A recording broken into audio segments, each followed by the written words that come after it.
Earlier this summer, some news dropped that could seriously shake up Samsung's Galaxy S26 lineup. Instead of the usual Galaxy S26, S26 Plus, and S26 Ultra, leaks suggested a whole new naming scheme: Galaxy S26 Pro, S26 Edge, and of course the S26 Ultra. The biggest twist? It looks like the standard S26 might actually be replaced by the S26 Pro. And honestly, at first, that sounded super exciting. The regular Galaxy S models have always felt a little underwhelming. So the idea of a Pro model got me thinking we'd finally see a compact flagship that could really compete with the bigger versions. But here's where things get a bit disappointing. The more details that surface, the less pro this phone actually sounds.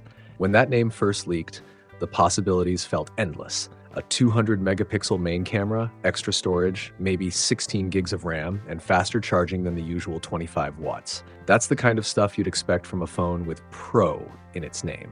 Instead, according to the latest leaks, not so much. Tipster Ice Universe shared some specs, and honestly, they're not very exciting. The main camera might be a new model, but the sensor size is the same as the S25, so don't expect anything groundbreaking there. The ultra-wide is jumping from 12 to 50 megapixels, but even Ice himself called it pointless. And the telephoto?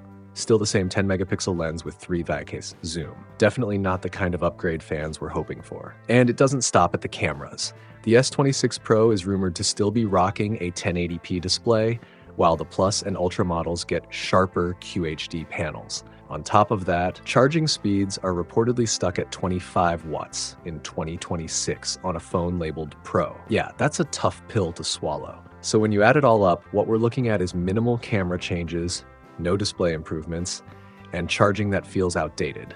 Honestly, that doesn't sound very pro at all. Now keep in mind, these are still leaks. Samsung hasn't officially confirmed anything yet, and the S26 lineup isn't expected until January. There's always a chance things could change, but given how reliable these sources usually are, it's hard not to take it seriously. Around this time of year, specs usually start locking in. So yeah, I'll admit it, I'm a little worried about the S26 Pro. But what do you guys think? Is Samsung playing it too safe, or do you think they'll surprise us at launch? Let me know your thoughts in the comments, and let's talk about it. Thanks for watching, and I'll see you in the next one.